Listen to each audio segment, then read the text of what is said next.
గాంధీ భవన్లో కాంగ్రెస్ నేత జగ్గారెడ్డి మీడియాతో మాట్లాడుతున్నారు. లైవ్లో చూద్దాం. దేశానికి ప్రధానమంత్రి అయితే మళ్ళీ ఈ 9 ఏళ్లలో ఈ యొక్క బీజేపీ ప్రభుత్వం ఆర్థిక వ్యవస్థను చిన్నభిన్నం చేసింది.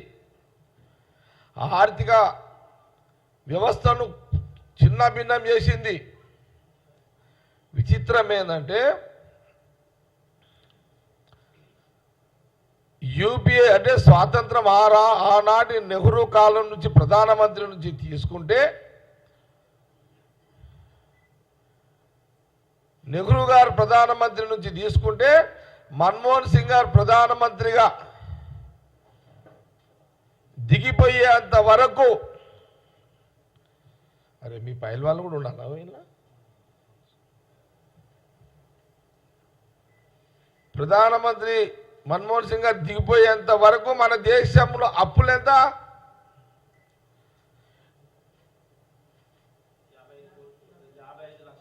55 లక్షల కోట్లు. చూడండి ఎన్ని సంవత్సరాలది 65 సంవత్సరాలు. 65 సంవత్సరాలలో మన దేశం యొక్క అప్పు 55 లక్షల కోట్లు. ఈ 9 ఏళ్లలో ప్రధానమంత్రి మోడీ గారు అయిన తర్వాత బీజేపీ గవర్నమెంట్ వచ్చిన తర్వాత అప్పెంత 100 లక్షల 13 లక్షల కోట్లు. అంతే కదా?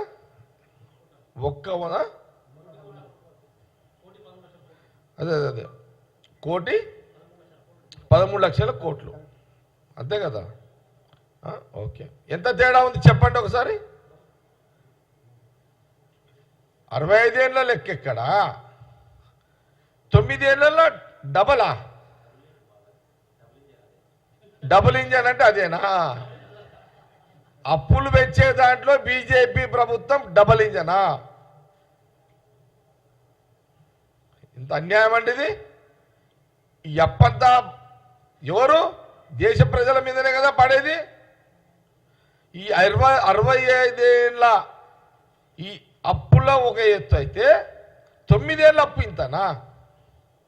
ఇది దేశ ప్రజలు ఆలోచన చేస్తున్నారా? ఎందుకు ఆలోచన చేస్తలేరు? నాశనం అయిపోతున్నాము. దేశంలో మనం నాశనం అయిపోతున్నాము. వినాశనానికి బీజేపీ పుట్టింది. రాముడిది శ్రీరాముడిది కోరుకోలే. శ్రీరాముడిది కోరుకున్నాడా? ఏ చరిత్ర అయినా శ్రీరాముడు అప్పులపాలు చేయండిరా అని ఏడన్న శ్రీరాముడు యొక్క జీవిత ఆయన ప్రయాణంలో ఏదో పుస్తకం అని రాసిండ్రా ఏడన్నా? ఎక్కడన్నా? సరే, ఇక్కడ బండి సంజయ్ మాట్లాడతాడు, కిషన్ రెడ్డి మాట్లాడతాడు, ఎల్లయ్య మాట్లాడతాడు, పుల్లయ్య మాట్లాడతాడు. నీదేం పోయింది? బొంగరం నీది కాదు, తాడు నీది కాదు, నీదేం పోతుంది? శ్రీరాముడు పేరు చెప్తారు, పబ్లిక్ను పరిచయం చేస్తారు.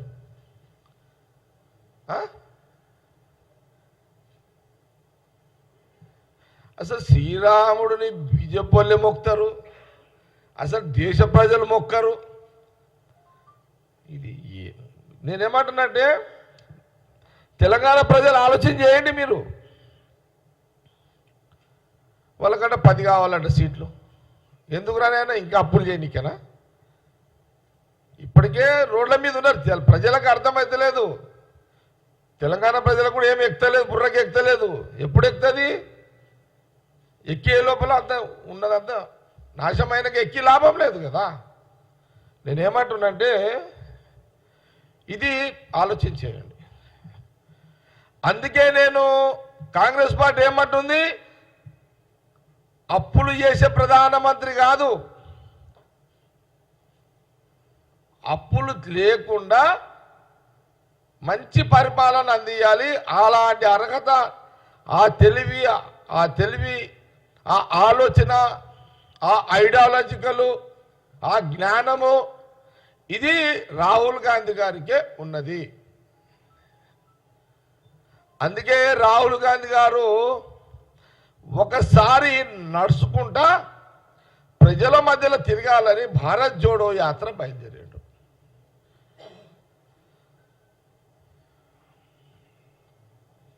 భారత్ జోడోలో ఏంది? అనేక కులాలు, అన్ని మతాలు, కులాలు కులాలంటే ఎవరు? కుల వృత్తుల కులాలు, అన్ని కులాలు కలిసారు. ఇప్పుడు మన తెలంగాణ ఉంది, నా సంగారెడ్డికి వచ్చినప్పుడు కానీ లేకపోతే తెలంగాణ తిరిగేటప్పుడు కానీ అన్ని కులాలు కలిసారు. బెస్తోళ్ళు కలిసిరు, యాదవులు కలిసిరు, బుడగ జంగలోళ్ళు కలిసిరు, పోచమ్మలోళ్ళు కలిసిరు, సాగలోళ్ళు కలిసిరు, కుమ్మరోళ్ళు కలిసిరు, గౌడ్స్ కలిసిరు. అంటే చెప్తున్న కుల వృత్తులు ఇవి. ఇంకా చాలా కులాలు ఉన్నాయి మన దగ్గర. మాట చెప్తున్నా, ఎగ్జాంపుల్ కొన్ని కులాలు చూసినాను చెప్తున్నా నేను. అంటే జీవనోపాధి అలా అన్ని కులాలు, అన్ని మతాలు కలిసి వాళ్ళ ఆవేదన, వాళ్ళ బాధలు ఇవన్నీ కూడా అబ్జర్వేషన్ చేసుకుంటూ అందరితో మాట్లాడుకుంటూ రాహుల్ గాంధీ గారు కన్యాకుమారి నుంచి కాశ్మీర్ వరకు వారు పాదయాత్ర చేశారు. దాదాపు 4,800 కిలోమీటర్లు, 4,800 కిలోమీటర్లు వారు పాదయాత్ర చేసుకుంటూ అనేక